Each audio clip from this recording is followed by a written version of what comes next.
ونعوذ بالله من شرور أنفسنا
তার সাথে অন্য যে মহিলারা রওনা দিয়েছে হালিমাতুস সাদিয়াকে পিছনে ফেলে তারা অনেক আগেই মক্কায় পৌঁছে গেছে।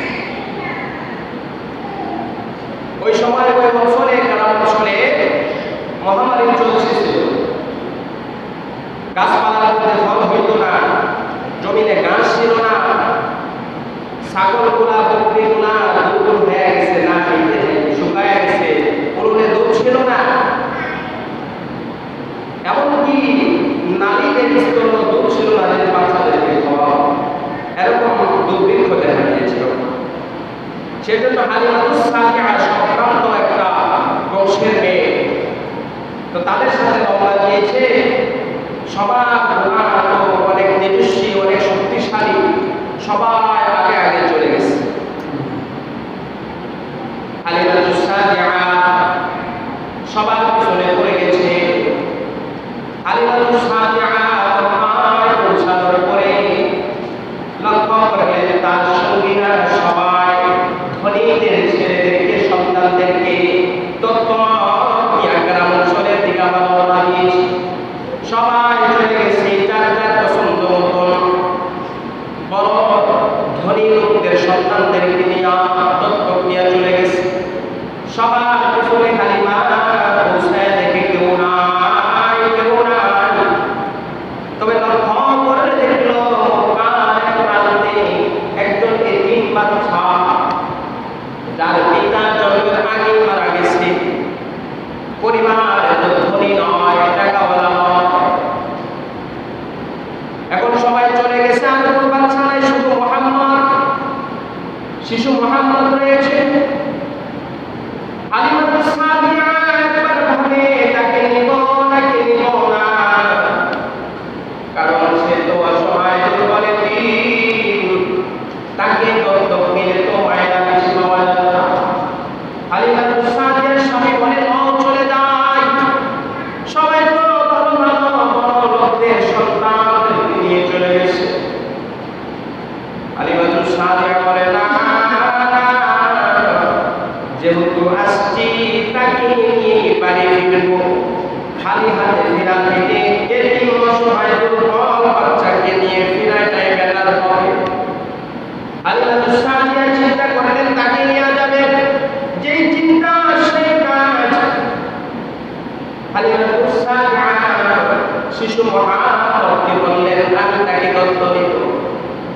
সে তো আর জানে না শিশু মুহাম্মদ আখিরি পয়গম্বর, দু জাহানের সরদার, নবীদের সরদার, কুরআনের সরদার। সে তো আর জানে না। শিশু মুহাম্মদকে যখন তার ঘোড়া উঠালেন, যে দুর্বল ঘোড়া আগে সবার পিছনে আসছে, সবাই চলে আসছিল নেওয়ার সময়, ওই দুর্বল ঘোড়ার উপরে যখন শিশু মুহাম্মদকে বসাইছে, বসানোর সাথে সাথে ওই ঘোড়ার এত তেজ বেড়ে গেছে, এত তেজ বেড়ে গেছে, যেটা সুস্থ থাকা অবস্থায় এত তেজ ছিল না। সুবহানাল্লাহ। হালিমাতুস সাদিয়া যখন শিশু মুহাম্মদকে ঘোড়ার উপর বসালেন, যে মহিলারা ধনীদের সন্তান নিয়ে আগে চলে গেছে, ওই মহিলাদেরকে হালিমাতুস সাদিয়ার ঘোড়া এত তেজিভাবে দৌড়াইছে, এত বরকত হয়েছে, ওই মহিলাদেরকে অবাক করে ফেলেছে। সুবহানাল্লাহ। হালিমাতুস সাদিয়া আশ্চর্য হয়ে গেছে, কি ব্যাপার, আমার ঘোড়া এত দুর্বল ছিল, আমার ঘোড়া অনেক দুর্বল ছিল, আমি যাওয়ার সময় সবার পিছনে ছিলাম, এজন্যই তো ভালো ধনী পরিবারের কাউকে আনতে পারি নাই। এখন দেখি শিশু বাচ্চাকে মুহাম্মদকে যখন ঘোড়ার উপর উঠাইলাম, এত তেজ বেড়ে গেছে, এত তেজ কোথা থেকে আসলো, যার কারণে আমার আগে রওনা দেওয়া মহিলাদেরকেও আমি ওভারটেক করে ফেলেছি। আশ্চর্য হয়ে গেছে, চিন্তা ফিকির শুরু হলো যে এটা কোনো সাধারণ সন্তান নয়, এটা সাধারণ কোনো বাচ্চা নয়। যখন বাড়িতে পৌঁছালো, মুহাম্মদ যখন বাড়ি পৌঁছালো, শিশু বাচ্চা দুধ পান করাবে। যখন হালিমা সাদিয়া বলতেছেন, হাদিসের মধ্যে আসছে, হালিমা বলেন আমি যখন দুধ পান করাইলাম, মুহাম্মদ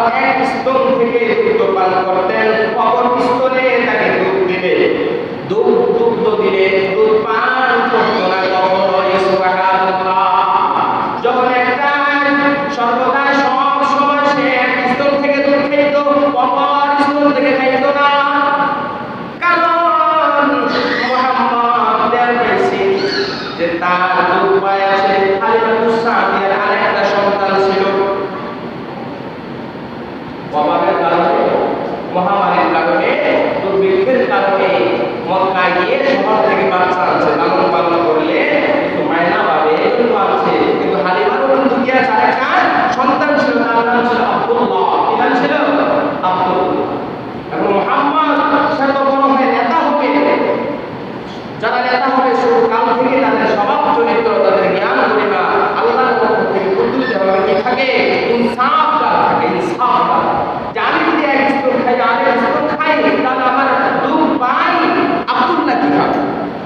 এজন্য এক স্তর খাওয়ার পরে অপর স্তরে মুহাম্মদ সাল্লাল্লাহু আলাইহি ওয়াসাল্লাম কখনোই মুখ দিতেন একটা থেকে ওনার করতে হয়।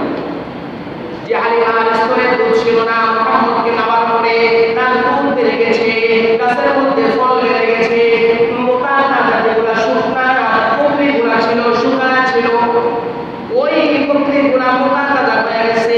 জমিতে ঘাস ছিল না, ঘাসগুলাও আল্লাহর কুদরতে মুহাম্মদের কারণে, মুহাম্মদের উসিলা সেই ঘাসগুলাও তাজা হয়ে গেছে। ঘাস খায়া বকরি মোটা তাজা হয়ে গেছে, বকরির স্তরে দুধ বেড়ে গেছে। হালিমা বুঝতে বাকি রইল না যে মুহাম্মদ সাধারণ কোন মানুষ না, এই শিশু মুহাম্মদ সাধারণ মানুষ না।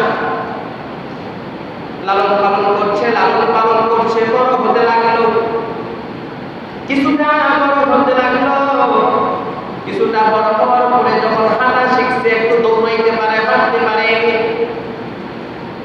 তার ভাই আব্দুল্লাহ একটু বড় ছিল, তারা জমিনে ছাগল চড়াইতে যেত, বকরি চড়াইতে যেত। আব্দুল্লাহ যখন বকরি চড়াইতে যায়, মুহাম্মদ একদিন বলে উঠল, মা আমি আমার ভাই আব্দুল্লাহর সাথে বকরি চড়াইতে যাব। পেরাপেরি করার পরে মুহাম্মদকে বললেন, যাও তোমার ভাই ভাই মিলেমিশে দেখি দুষ্টামি করো না, বকরি তুমি খেয়াল নেই। আব্দুল্লাহ মুহাম্মদ যখন বকরি চড়াইতে জমিনে গেলেন, হঠাৎ আশ্চর্য ঘটনা, আব্দুল্লাহ দৌড়া মার কাছে গেছে, হালিমার কাছে গিয়ে বলতেছে, মা আমি দেখলাম জমিনের মধ্যে মুহাম্মদ যখন গেল, দুইজন সাদা পোশাক পরিহিত, দম হবে সাদা, আয়েশা মুহাম্মদকে শোয়া দিল, মুহাম্মদকে শোয়া তার সিনাকে ফেলে দিছে। মা চলো চলো জলদি চলো। ভয় হয়ে গেছে, কি জানি হয়ে গেছে, দুইজন লোক আয়েশা মুহাম্মদের সিনা ফেলে দিয়েছে ময়দানে।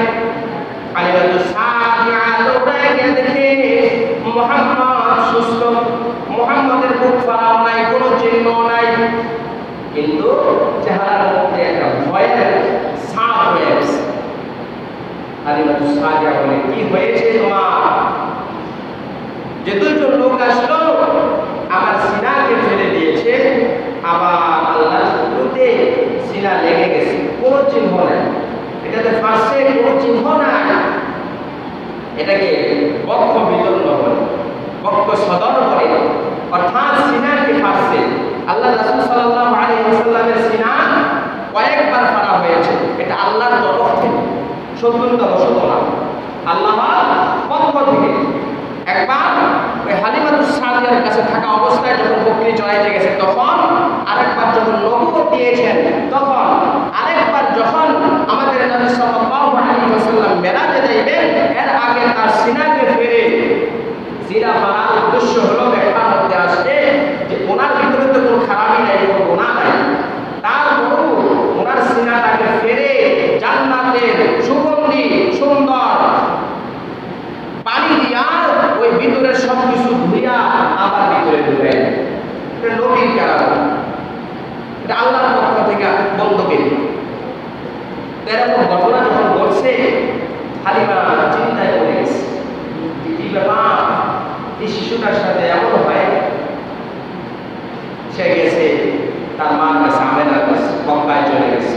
গিয়ে বলতেছে, আমি না তোমার সন্তানের সাথে এমন হয়, আমার ভয় লাগে, তোমার সন্তানকে রেখে দাও, আমি আর লালন পালন করতে পারবো না। তারপর আবার আল্লাহ তাআলার খেলা এরকম করতে করতে অনেক উচ্চ চলে গেছে। যখন দুধ পান করা 2 বছর অবাধ হলো, তখন আবার মুহাম্মদ সাল্লাল্লাহু আলাইহি ওয়াসাল্লামের বাস কাছে ফিরে আসে। তো নবী সাল্লাল্লাহু আলাইহি ওয়াসাল্লাম যখন মায়ের কাছে আসলেন, আস্তে আস্তে বড় হতে লাগলেন। মা বাপ তো আগে চলে গেছে, জন্মের আগে। মা তাকে লালন পালন করতে লাগলেন। বছর কয়েক যাইতে না যাইতেই আল্লাহর ডাকে তার মাও চলে গেছে। এরপরে ওনার দাদা হযরত আব্দুল মুত্তালিব নাতির দায়িত্ব নিলেন। কিছুদিন যাইতে না যাইতেই তার দাদাও দুনিয়া থেকে আল্লাহর ডাকে চলে গেলেন। এরপরে মুহাম্মদ সাল্লাল্লাহু আলাইহি ওয়াসাল্লামের দায়িত্ব নিলেন আবু তালিব, তার চাচা, আপন চাচা তার দায়িত্ব নিলেন। মুহাম্মদ সাল্লাল্লাহু আলাইহি ওয়াসাল্লাম বড় হতে লাগলেন, বড় হতে লাগলেন। 40 বছরে যখন উপনীত হলেন, তবে এর আগে নবী মুহাম্মদ সাল্লাল্লাহু আলাইহি ওয়াসাল্লাম বিবাহ করেছেন। মুহাম্মদ সাল্লাল্লাহু আলাইহি ওয়াসাল্লাম যখন 21 বছর বা 25 বছর, দুটোটাই আছে, 21 বা 25 যখন বয়স হয়, তখন হযরত খাদিজাতুল কুবরা রাদিয়াল্লাহু তাআলা আনহাকে বিবাহ করেন। খাদিজা রাদিয়াল্লাহু তাআলা আনহার বয়স ছিল 40 বছর। কত বছর? 40 বছর। রাসূলের বয়স ছিল কত? 25 বছর। আল্লাহ তাআলা ওই দিক দিয়ে খাদিজা রাদিয়াল্লাহু তাআলা আনহা আর কয়েকটা বিবাহ হয়েছিল, স্বামী মারা গেছে, তালাক দেয়নি কেউ। পরে গেলে পূর্বে খালে যে খাদিজা কি ছিল, তালাক প্রাপ্তা ছিল, এটা ভুল। উনি বিধবা ছিলেন। যতজনই ছিল, 3 জন বলেন, 2 জন বলেন, সবাই কি গেছে? মারা গেছে। মারা গেলে বিধবা বলে, তালাক প্রাপ্তা বলে। আল্লাহ তাআলার হুকুমে খাদিজা মুহাম্মদ সাল্লাল্লাহু আলাইহি ওয়াসাল্লাম পছন্দ করেছেন। আল্লাহ তাআলার হুকুমে মুহাম্মদকে বিবাহ করলেন।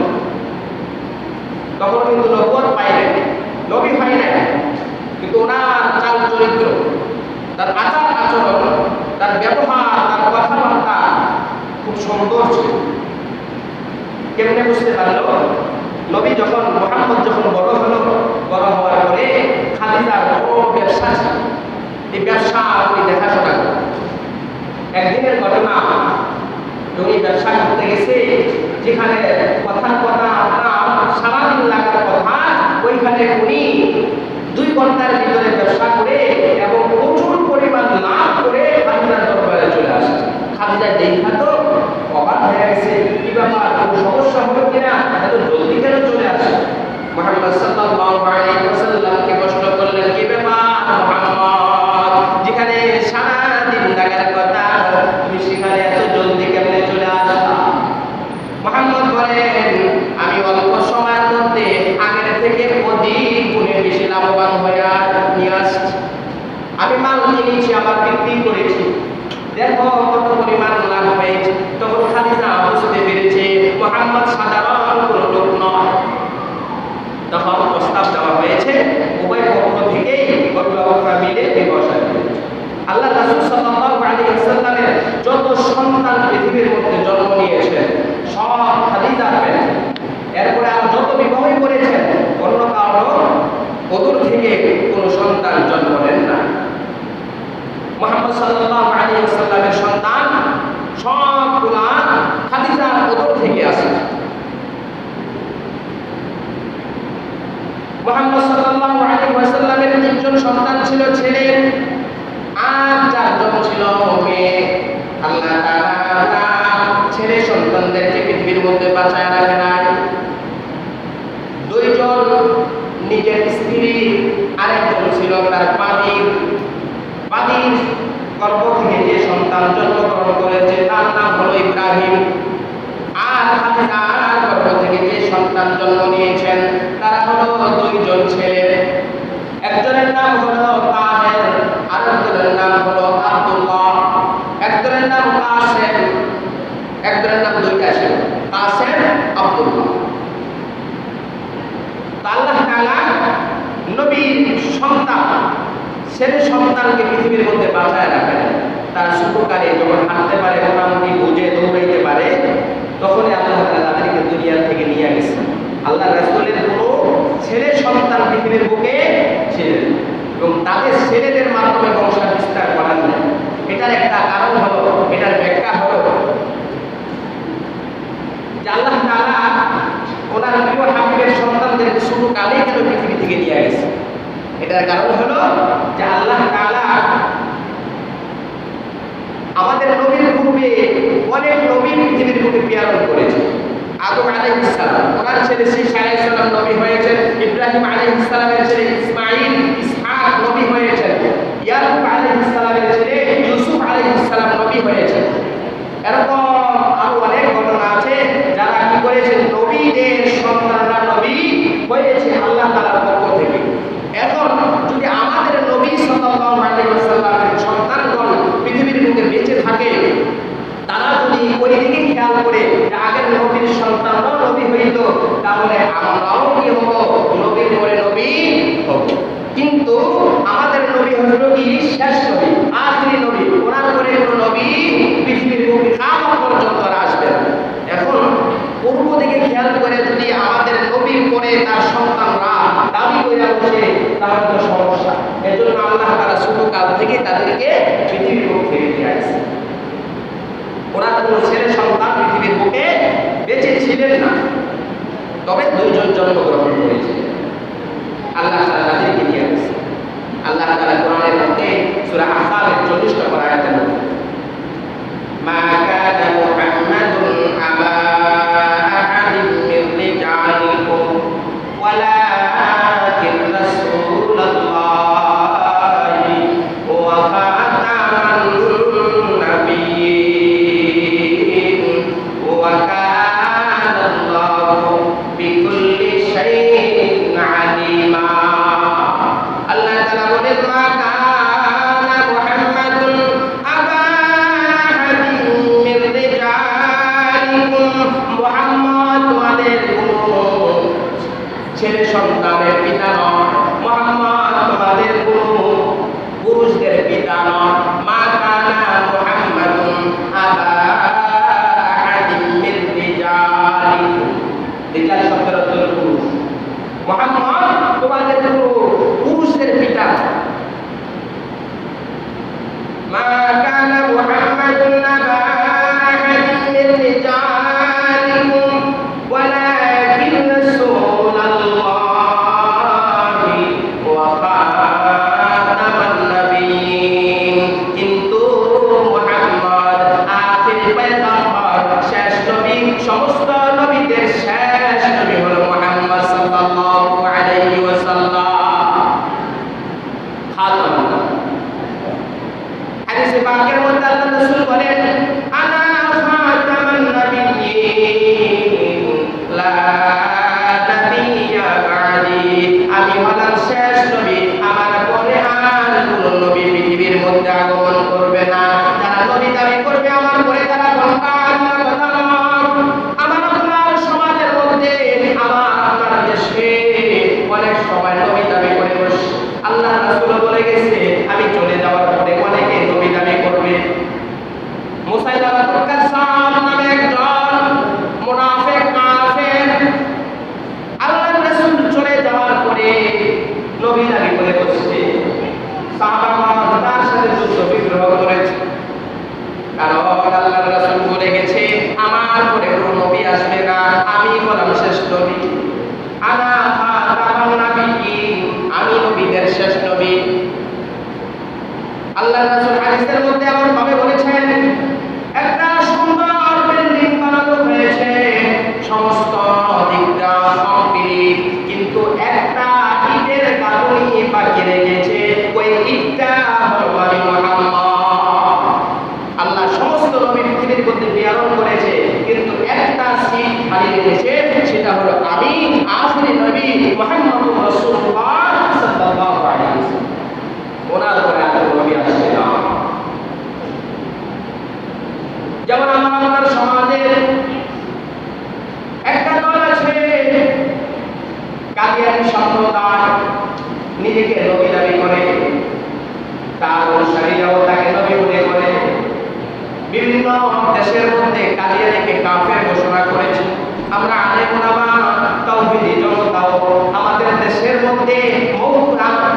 কাদিয়ানীকে কাফের ঘোষণার জন্য বারংবার আমরা চেষ্টা করছি, আবেদন জানাচ্ছি। কাদিয়ানী নবী দাবি করা মানে আল্লাহর রাসূলকে অস্বীকার করা। আল্লাহর রাসূল কি বলেছেন? আনা খাতামুন নাবিয়্যিন লা নাবিয়্যা বাদি, আমি শেষ নবী, আমার পরে নবী নাই।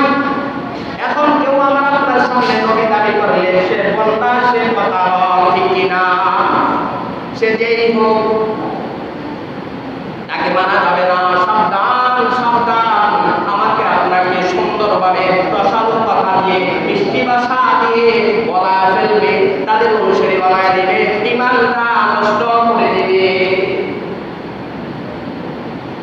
এজন্য কাদিয়ানীদের থেকে সাবধানে থাকতে হবে। কাদিয়ানীরা নবীকে নবী মানে না, শেষ নবী মানে না, নিজেদেরকে তার কাদিয়ানীকে গোলাম আহমদ কাদিয়ানী তার নাম, সে নিজেকে নবী দাবি করে। আল্লাহ তাআলা বলেন খাতামান নাবিয়্যিন, যে নবী হলো শেষ নবী। আল্লাহর রাসূলও বলেছেন, তো যে নিজেকে নবী দাবি করবে সে রাসূলের হাদিসকে অস্বীকার করলো, কোরআনের আয়াতকে অস্বীকার করলো। যে কোরআন এবং হাদিসকে অস্বীকার করে সে কি আর মুসলমান থাকে? আমার রুমে আছে আবার আলামিন, আমার রুম থেকে ওনার যাই মুসলমান লাগে। তো যে ব্যক্তি শেষ নবী দাবি করবে সে কাফের। এটা আমি বললেও কাফের, না বললেও কাফের। কারণ যে কোরআন হাদিস মানবে না, কোরআন হাদিসকে অস্বীকার করবে, সে নিশ্চিতভাবে কাফের। আল্লাহ রাসূল সাল্লাল্লাহু আলাইহি ওয়াসাল্লাম যখন বিবাহ করলেন, খাদিজা উদর থেকে দুইজন ছেলে সন্তান হয়েছে, তারা বড় হয়ে মারা গেছে। চারজন মেয়ে জীবিত ছিল, বড় হয়েছে, তাদের সংসারও হয়েছে। একজনের নাম হলো যায়নাব, একজনের নাম হলো কুলসুম, আরেকজনের নাম হলো ফাতেমা, আরেকজনের নাম হলো রুকাইয়া। উম্মে কুলসুম আর যায়নাব তাদের বিবাহ হয়েছিল হযরত উসমান রাদিয়াল্লাহু তাআলা আনহুর সাথে। দুজনকে উসমান রাদিয়াল্লাহু তাআলা বিবাহ করেছে, একসাথে না। একজন বিবাহ করেছে, যখন মারা গেছে আল্লাহ রাসূল আবার নিজে থেকে আবার উসমানের কাছে বিবাহ করেছে। যায়নাব উম্মে কুলসুমকে আল্লাহর রাসূলের সাহাবী হযরত উসমান জিন্নুরাইন বলা হয়। জিন্নুরাইন দুই নূরের অধিকারী, অর্থাৎ নবীর দুই কন্যাকে বিবাহ করেছে। একজনকে বিবাহ করার পরে যখন ওনার মেয়ে মারা গেলেন, আল্লাহ রাসূল আবার আরেক মেয়েকে বিবাহ করেছে। এজন্য ওনাকে জিন্নুরাইন বলা হয়, দুই নূরের অধিকারী। কারণ নবীর মাইনা তারা তো খুব আখলাকের দিক দিয়ে, স্বভাবের দিক দিয়ে ভালো ছিল। আমরা শুধু সৌন্দর্য উপরেরটা দেখি, তারা ভিতরেরটা দেখি। এজন্য জিন্নুরাইন বলা হয়। আল্লাহ রাসূল হাদিসের মধ্যে বলেছেন যে আমার যদি আরেকটা মেয়ে থাকতো আমি ওসমানের সাথে আবারও বিবাহ করতাম। ওই দুজনের বিবাহ হযরত রুকাইয়া রাদিয়াল্লাহু তাআলা আরেকজনের সাথে হয়েছে।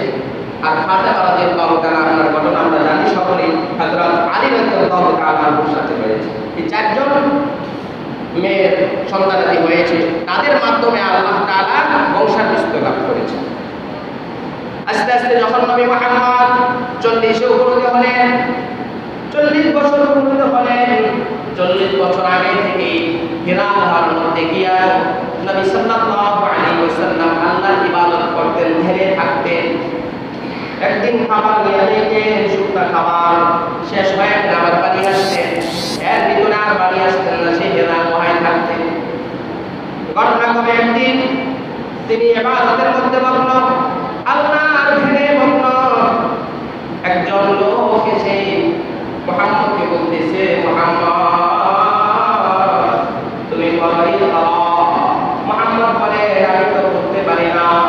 আবার বলে মুহাম্মদ বলেন আনা বিকারি, আমি করতে পারি না। মুহাম্মদকে আবার বললেন মুহাম্মদ বললেন আমি তো করতে পারি না।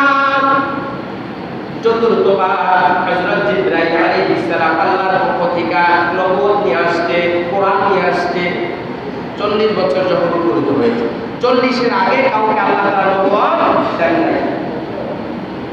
40 বছর যখন হয়েছে তখন নবুয়ত দিয়েছে। চতুর্থবার হযরত জিবরাইল আলাইহিস সালাম আল্লাহর রাসূলকে বললেন, মুহাম্মদ আমার কাছে আসো।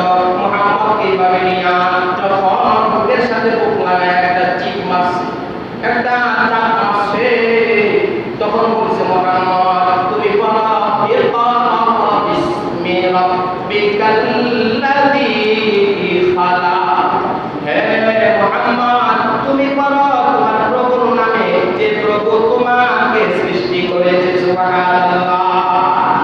যখন বলছে ইকরা বিসমি, আগে বলছে কি ইকরা, ইকরা তিনবার বলছে, পড়তে পারে না। যখন বলছে ইকরা বিসমি রাব্বিকাল্লাযী খালাক, তুমি তোমার প্রভুর নামে পড়ো যিনি তোমাকে সৃষ্টি করেছে, তখন মুহাম্মদ অটোমেটিক্যালি আল্লাহর পক্ষ থেকে পড়া শুরু করছে, ইকরা বিসমি রাব্বিকাল্লাযী খালাক, খালাকাল ইনসানা মিন আলাক। সর্বপ্রথম আমাদের নবীর উপর এই কোরআনের আয়াতটা নাযিল হয়েছে। তখন আল্লাহ তাআলা ওনাকে নবুয়ত দিয়েছেন যে তোমার দায়িত্ব হলো তুমি পুরা বিশ্বের নেতা, তুমি দু জাহানের সরদার, তুমি পথগুলো মানুষগুলাকে আল্লাহর রাস্তায় দাওয়াত দিবা, যারা মূর্তি পূজা করতো তাদেরকে দাওয়াত দিবা। এখন দাওয়াত কিভাবে দিবে? ওনাকে যখন চিঠি ছিল একটু ভয় পেয়েছে, উনি দৌড়াইয়া বাইরে গেছে। বাড়ি গিয়া খাদিজাকে বলে, খাদিজা আমাকে চাদর দাও, আমাকে কম্বল দিয়ে ঢেকে দাও। কম্বল দিয়ে বা চাদর দিয়ে যখন ঢেকে দিছে শুয়ে আছে, এদিক দিয়ে আল্লাহ তাআলা ডাক দিছে সূরা মুদ্দাসসির, মুজাম্মিলের মধ্যে। আল্লাহ রাসূলকে মুজাম্মিল বলা যায়, মুদ্দাসসির বলা যায়, ওনার একটা নাম সিফাতি নাম। আল্লাহ তাআলা ডাক দিছে, ইয়া আইয়ুহাল মুজাম্মিল, ইয়া আইয়ুহাল মুদ্দাসসির কুম ফাআনযির ওয়া রাব্বাকা ফাকাব্বির, ইয়া আইয়ুহাল মুজাম্মিল কুমিল লাইলা ইল্লা কালিলা।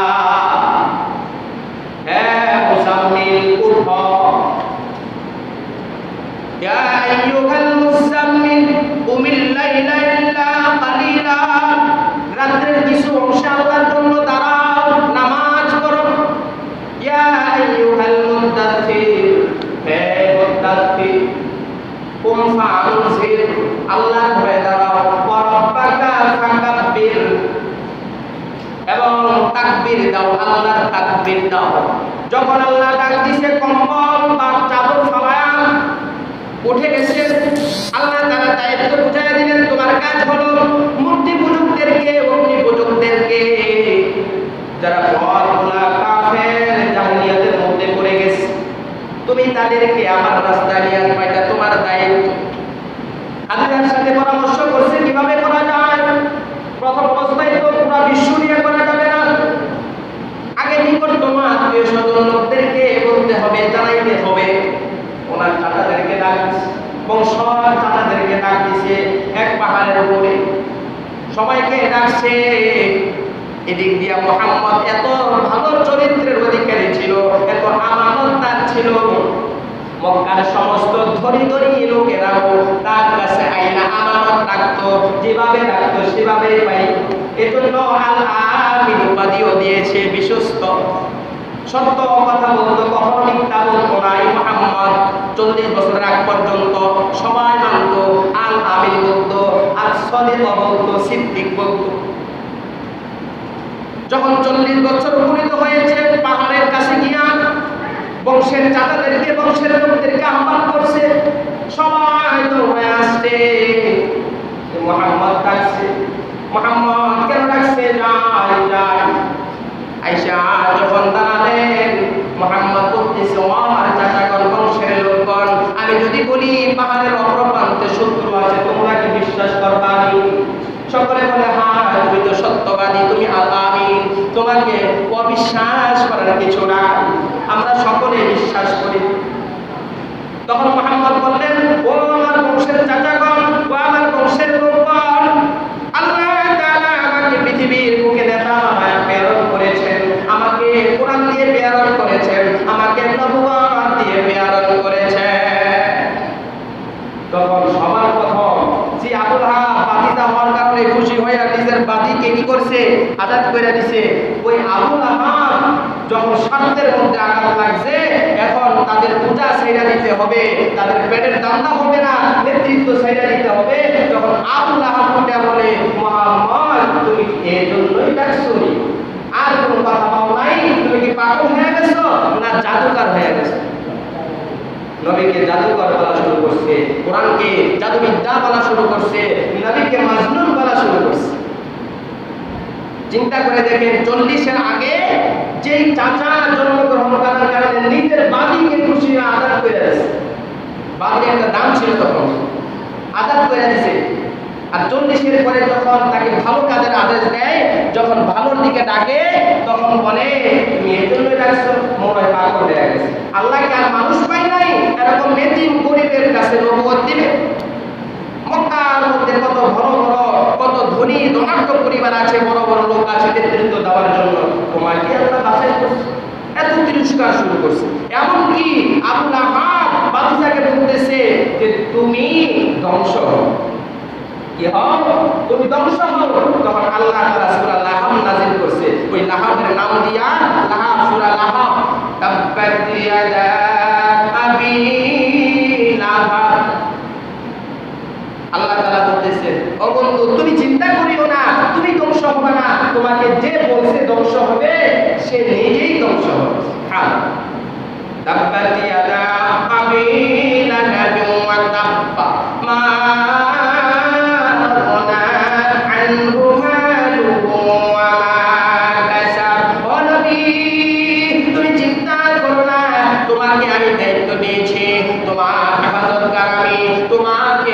আমি পরিচালনা করব, তোমার তত্ত্বাবধান আমি করব, তোমার টেনশন নাই, তুমি ধ্বংস হবে না, তুমি পচে গেলেও যাবে না।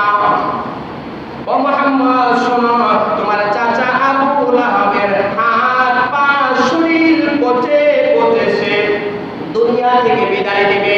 ঠিকই কিছুদিন পরে আবু লাহাবের পচন ধরে গেছে। আল্লাহ বলছে, মিথ্যা বলছে, তাব্বাত ইয়াদা আবি লাহাব ওয়া তাব্বা। ও আবু লাহাব রে, আমার বন্ধু তো পছন্দ হবে না, তোর হাত পছন্দ হবে। আবু লাহাব ঠিকই পচতে পচতে মারা গেছে। এখানে চিন্তার বিষয় হলো যে আবু লাহাব 40-এর আগে অর্থাৎ জন্মগ্রহণ যখন করছে, খুশি হইয়া বাতিজা হয়েছে, আব্দুল্লাহর বেটা হয়েছে, এই খুশিতে কি করছে? বাদীকে আজাদ করে দিয়েছে। ওই আবু লাহাব 40-এ উপনীত হওয়ার পরে মুহাম্মদ যখন দাওয়াত দিছে, ভালো কাজের আদেশ দিছে, তখন এই বিগড়ায় গেছে। আমাদের অবস্থা কিন্তু এরকম। আমাদের রাষ্ট্র বলেন, সমাজ বলেন, যখন স্বার্থে লেগে যায় তখন ভর্তি হয়ে যায়। এর আগে যখন তার সাথে আপনি মিল দিয়া চলতারবেন, ততই আপনি ভালো। এটা আদি জগৎ থেকে চলে আসছে। ভাই দোস্ত, এমন করা যাবে না। আমার আপনার ভুল কাফের মুশরিক বেঈমানদের ভুল হওয়া যাবে। তো আল্লাহ রাসূল সাল্লাল্লাহু আলাইহি ওয়াসাল্লামের জন্মটাকে কি বলা হয়? মিলাদ বলা হয়। মিলাদ আর বিষয় তো আগেও বলেছি। তো ওনার মিলাদ নিয়ে আলোচনা করলে সওয়াব পাওয়া যায়, কিন্তু মিলাদ পালন করার কোনো বিষয় নেই। একটা মুহূর্ত জন্মগ্রহণ করছে, কিন্তু সবার জন্মগ্রহণকাল, নবীর জন্মগ্রহণকালটা এক না। ওনার মুহূর্তটা ছিল বরকতপূর্ণ। ওনার জন্মের কাহিনী বললে সওয়াব পাওয়া যাবে, আবার আপনার জন্মের কাহিনী বললে বিন্দু পরিমাণ কি হবে না, সওয়াব হবে না। এটাই পার্থক্য। এজন্য মিলাদ নিয়ে আলোচনা করা যায়, মিলাদুন নবী আলোচনার বিষয়, পালনের বিষয় না। আর পালনের বিষয় হলো সিরা, অর্থাৎ তার জীবন। নবী যে ছোট থেকে বড় হয়েছে, 40 বছর পর্যন্ত নবুয়ত পায় নাই, কিন্তু এর আগেও ওনার আমানতদার ছিল, সত্যবাদী ছিল, চরিত্র ভালো ছিল, মানুষের সাথে কখনো খারাপ ব্যবহার করে নাই। এই 40 বছর নবুয়ত পাওয়ার পরে আরো ছিল 23 বছর, মোট 63 বছর আল্লাহ রাসূল হায়াত পেয়েছে। এই 63 বছর হায়াতকে বলে সিরাত, অর্থাৎ সিরাতুল নবী। এই সিরাতের ভিতরে কি আছে? নামাজ আছে, রোজা আছে, পর্দা আছে, যাকাত আছে, হজ আছে, আরো যত আল্লাহর বিধান আছে এই সিরাতের ভিতরে আছে।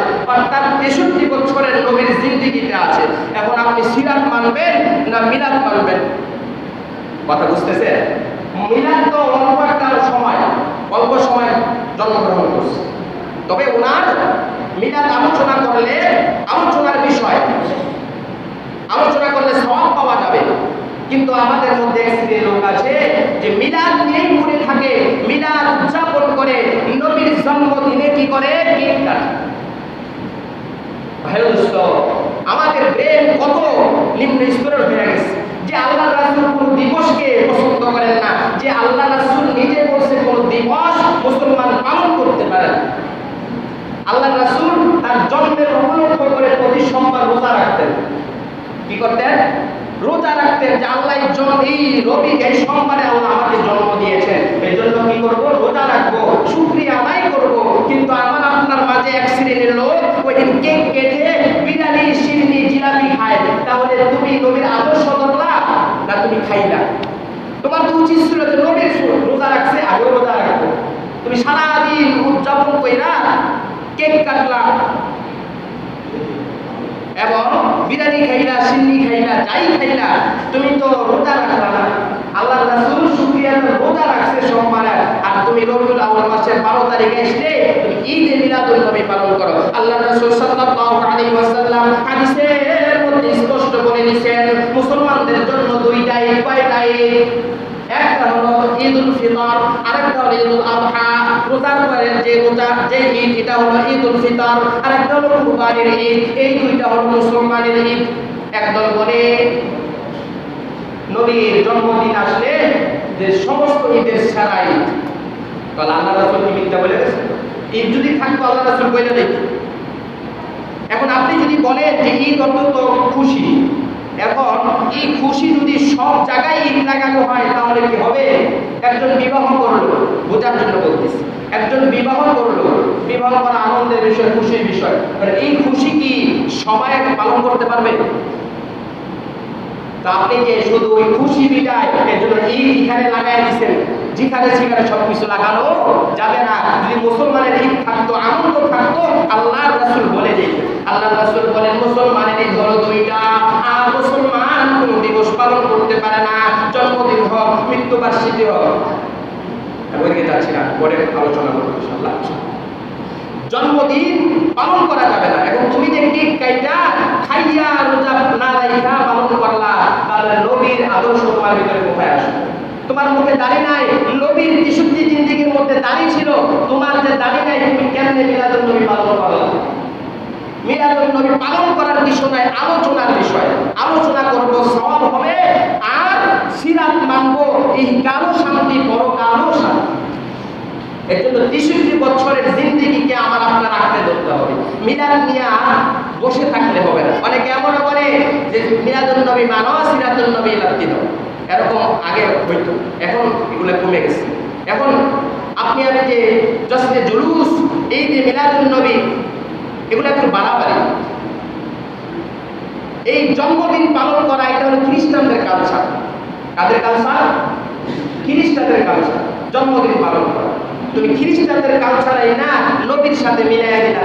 এই যে মিলাদুন নবী, আল্লাহ রাসূল কি এগুলার জন্যই আমাদের জন্য উন্নতি করে গেছে। নিজের দাঁতকে শহীদ করেছে, নিজের দান্দার, নিজের মাথার মধ্যে মুকুট ঢুইকা গেছে, দিনকে কায়েম করছে। এখনো মদিনার মধ্যে শুয়া শুয়া উন্নতি বলে। এই জন্য দিয়া যায় না।